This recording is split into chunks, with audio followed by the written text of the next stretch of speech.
It was a very tiring yet fulfilling day. Matapos silang magsawang lumangoy, ay nagpakabusog naman sila ng tanghalian sa floating restaurant ng resort.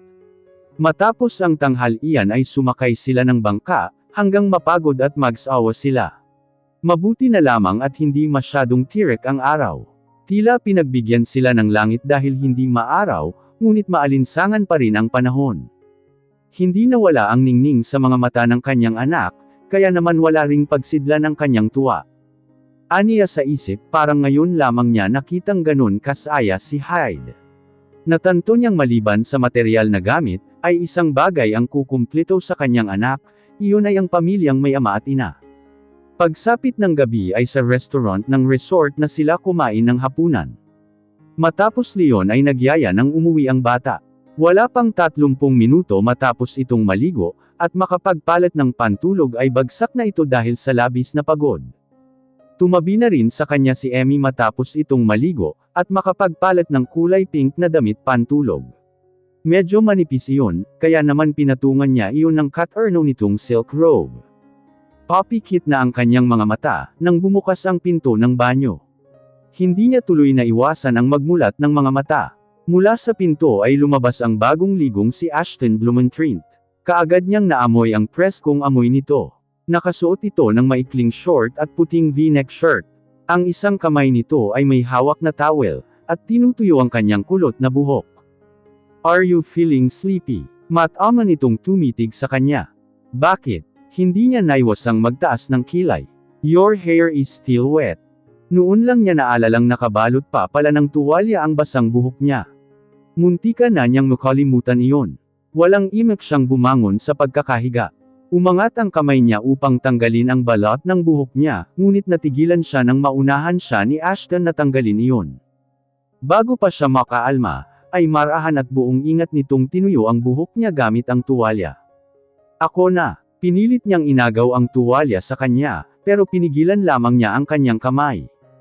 "Just let me do this, Emmy." Napatikhim na lamang siyang ibinaba ang kanyang kamay. Hinayaan na lamang niya si Ashton na gawin iyon.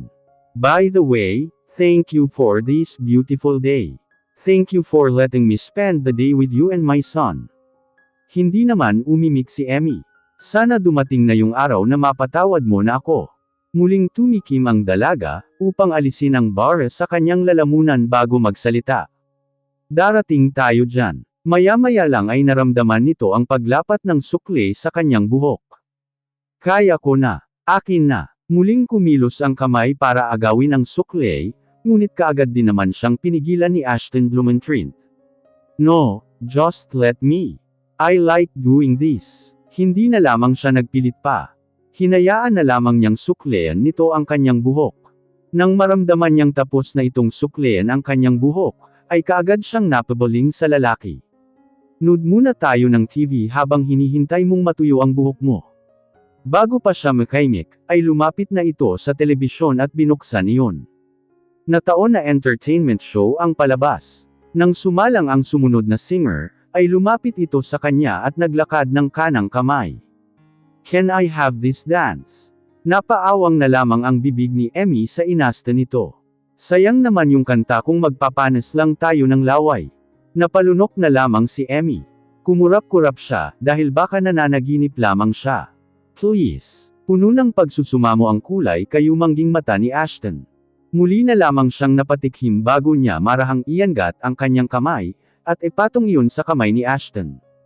Sumilay ang pighil ng ngiti sa labi ng lalaki, at kumislap ang mga mata nito. Marahan niyang hinila si Emmy. Kinuha nito ang isa niyang kamay, at ipinatong iyon sa kanyang balikat. Tumitig ito sa kanyang mga mata, at binigyan ng sinserong tingin. Maya-maya lang ay kumilos ang mga kamay nito, at lumapat sa kanyang maliit na baywang. Marahan silang sumayaw sa malamyos na awiting nagmumula sa telebisyon. "I know it's not every woman's ideal type of romantic dance. Pero hayaan mo, babawi ako next time." Lalong pinaglapit ni Ashton ang katawan nila, kasabay ng pagbuka ng bibig ng singer sa palabas. Napasandal na lamang siya sa dibdib ng lalaki. "One early night of October, when I met my forever, in dark road of danger, comes a young lady intruder. than just like characters of fairy tales. I found a damsel turned knight. Napapikit ng mga mata si Ashton, at ninamnam ang mensahe ng kanta. Aniya sa sarili, tila bumagay sa kanila ang liriko ng awitin.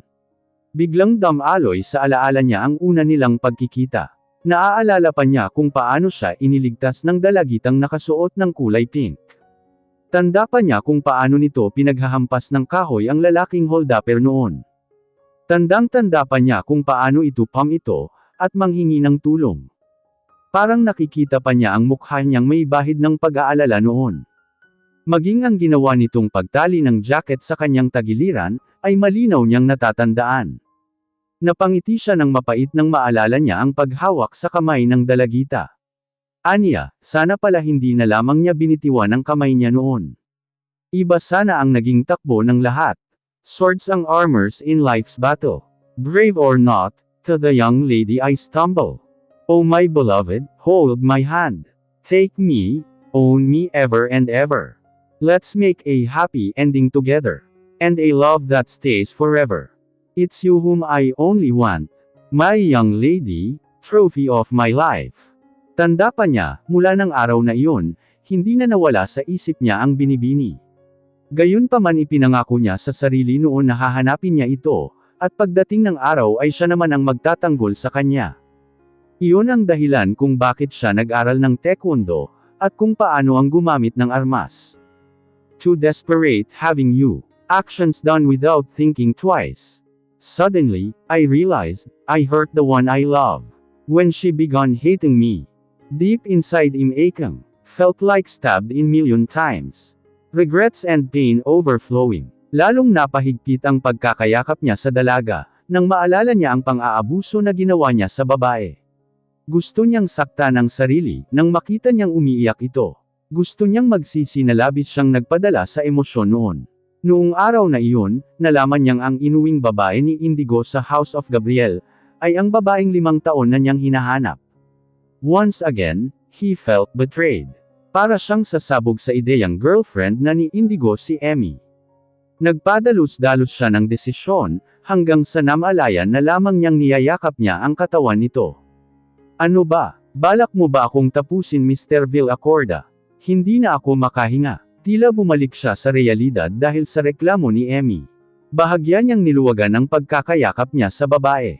Nang muling pumailan lang ang chorus ng kanta, ay masuyo siyang tumitig sa mga mata nito. Tell me, wala pang pag-asang magustuhan mo ako. Napakurap-kurap naman ang dalaga. Tila hindi siya makapaniwala sa tanong nito.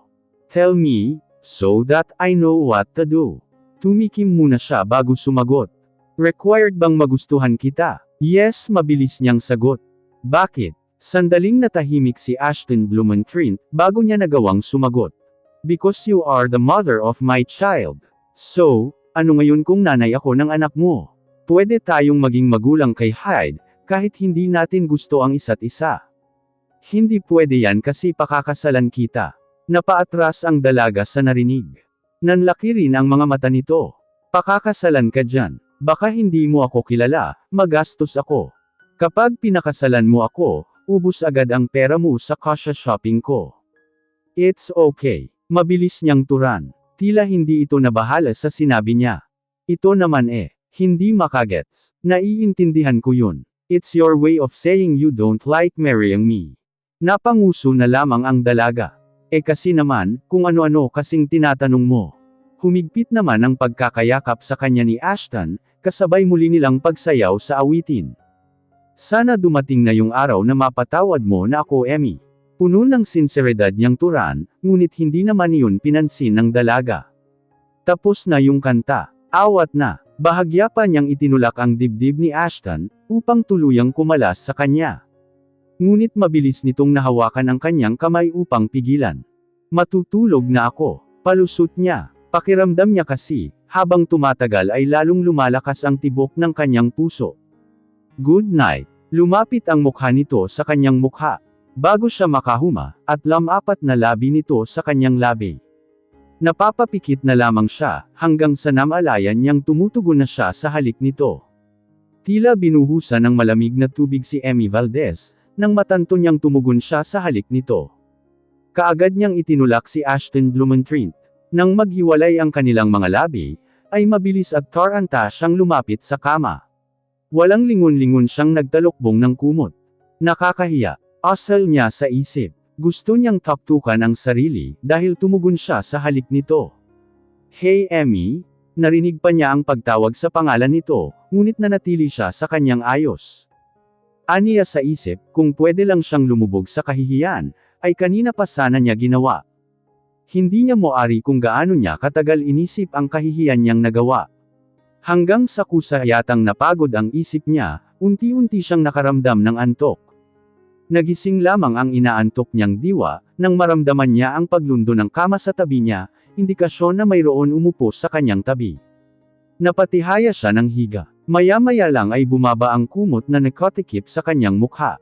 Nang magmulat siya ng mata, ay bumungad sa kanya ang seryoso, ngunit napakagwapong mukha ni Ashton Blumentritt. Nagtama ang kanilang mga mata. Para siyang nabato balani sa kulay kayumanggi nitong mga mata.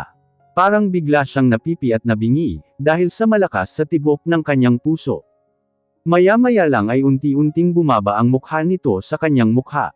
Napakurap-kurap siya, hanggang sa namalayan na lamang niyang lamapat na ang labi ni Ashton sa kanyang labi. Marahan siya nitong hinalikan. Masuyo at tila puno ng ingat. Napapikit na lamang siya kasabay ng pagtugon sa halik nito.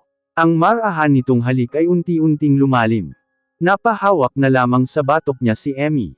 Emmy, hey Emmy, wake up. Marahang pagyugyog sa kanyang balikat ang tuluyang gumising sa kanyang diwa. Para siyang tulirong iginala ang tingin niya sa loob. Napakurap-kurap siya nang makitang nasa loob pa rin siya ng cottage. Nananaginip ka. Automatikong sinipat niya ang kanyang katawan. Suot pa rin niya ang kulay pink na pantulog na suot niya kanina. You're calling my name. Anong napanaginipan mo? Kaagad siyang napatingin kay Ashton dahil sa tanong nito. Naramdaman niya ang pag-iinit ng kanyang pisngi. Wala.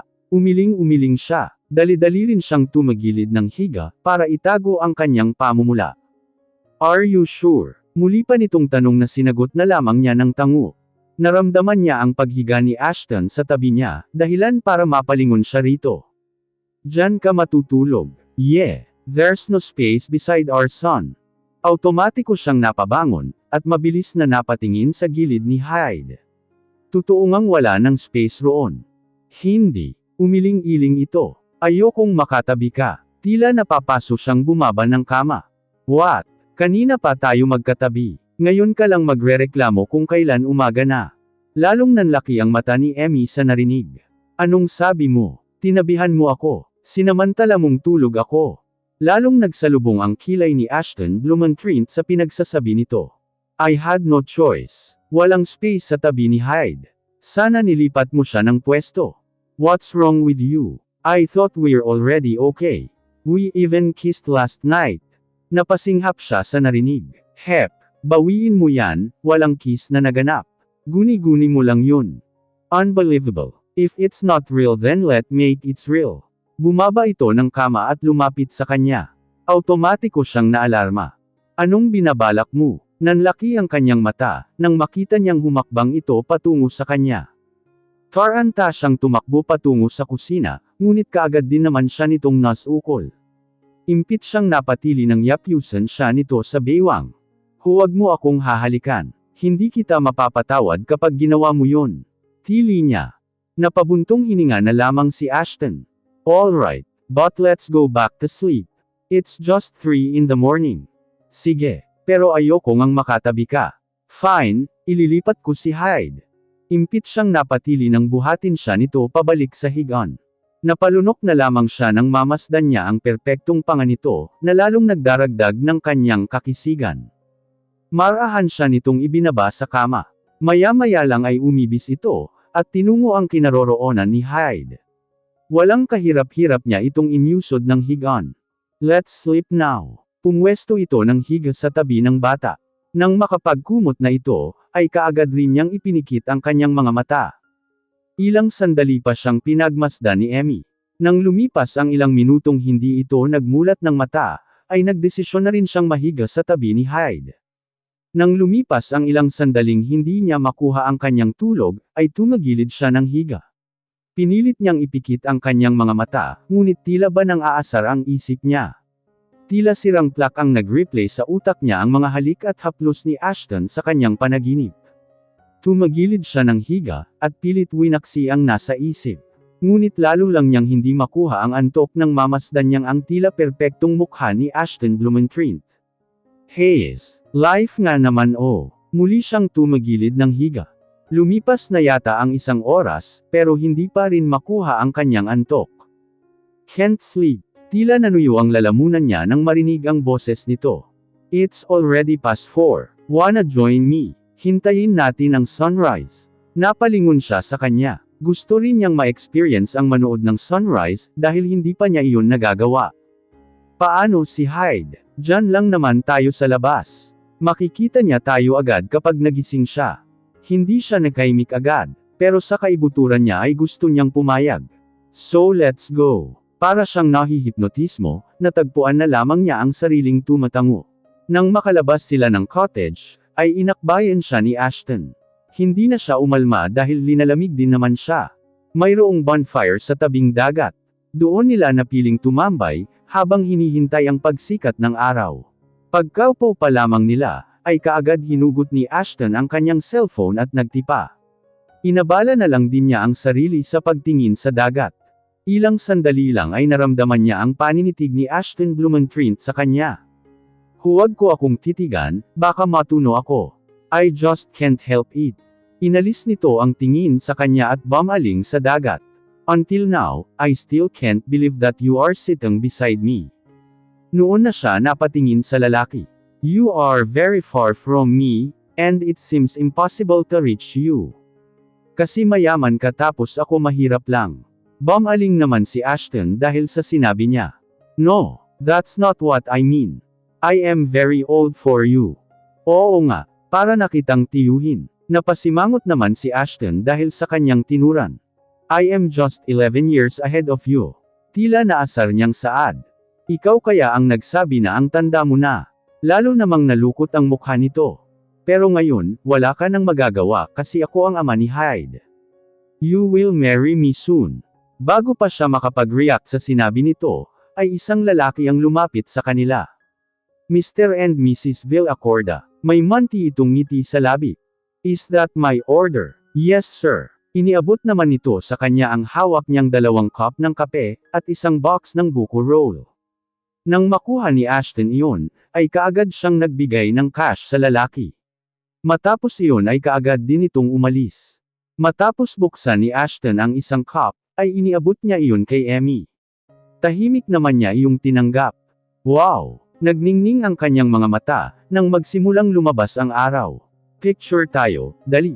Agad namang kinuha ni Ashton ang kanyang cellphone. Idinikit niya ang kanyang mukha kay Emmy, at saka pinindot ang camera. Ang ganda, hindi na itago ng dalaga ang kanyang pagkamangha, habang tinitigan ang larawan. Sunrise symbolizes hope and new beginning. And now, I am hoping that this day marks a new beginning for us.